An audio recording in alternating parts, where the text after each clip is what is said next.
Assalamualaikum warahmatullahi wabarakatuh. Eh, Kali ini saya akan bahas mengenai behaviorisme. Apa itu behaviorisme? Dalam kamus bahasa Inggris, behavior artinya kelakuan, tindak tanduk, atau bertingkah laku dengan sopan. Behaviorisme adalah teori perkembangan perilaku yang dapat diukur, diamati, dan dihasilkan oleh respon pelajar terhadap rangsangan. Tanggapan terhadap rangsangan dapat diperkuat dengan umpan balik positif atau negatif terhadap perilaku kondisi yang diinginkan.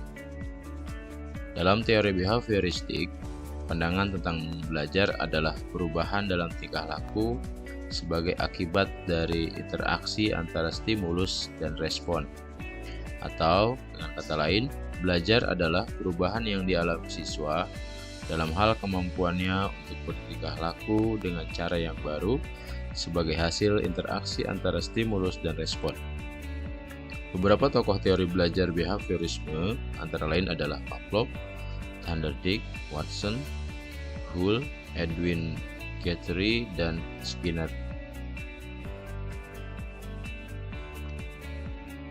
Teori belajar behavioristik menurut Ivan Pavlov. Ivan Pavlov lahir pada tanggal 14 September 1849.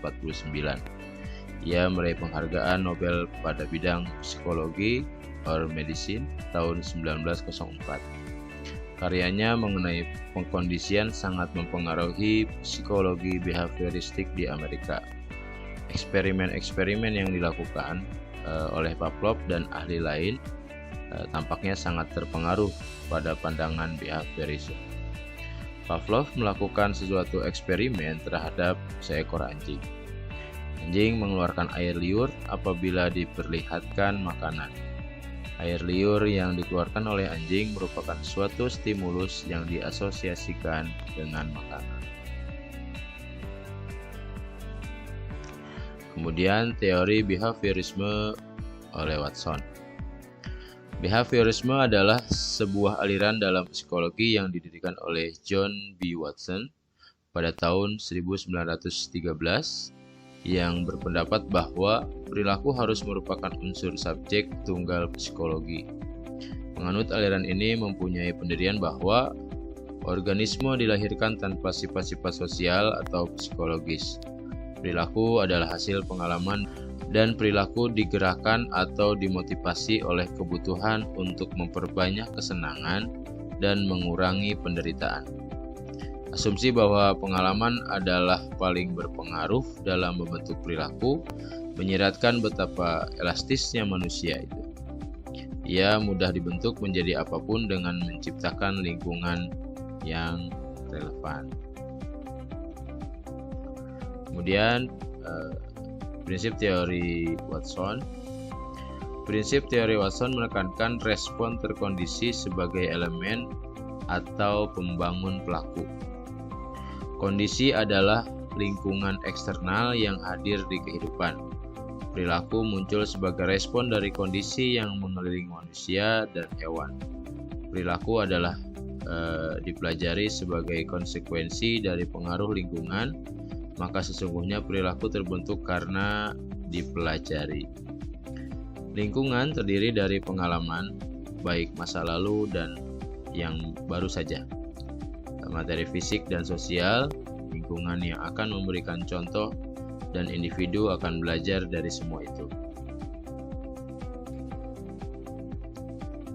Behaviorisme menurut Skinner. Skinner adalah seorang psikolog dari Harvard yang telah berjasa mengembangkan teori perilaku Watson. Pandangannya tentang kepribadian disebut dengan behaviorisme radikal. Behaviorisme menekankan studi ilmiah tentang respon perilaku yang dapat diamati dan determinan lingkungan. Dalam behaviorisme Skinner, pikiran sadar atau tidak sadar tidak diperlukan untuk menjelaskan perilaku dan perkembangan. Menurut Skinner, perkembangan adalah perilaku. Oleh karena itu, para behavioris yang yakin bahwa perkembangan dipelajari dan sering berubah sesuai dengan pengalaman-pengalaman lingkungan untuk mendemonstrasikan pengkondisian operan di laboratorium. Skinner meletakkan seekor tikus yang lapar dalam sebuah kotak yang sering disebut dengan kotak Skinner. Di dalam kotak tersebut, tikus dibiarkan melakukan aktivitas, berjalan, dan menjelajahi keadaan sekitar. Dalam aktivitas itu, tikus tanpa sengaja menyentuh suatu tuas dan menyebabkan keluarnya makanan.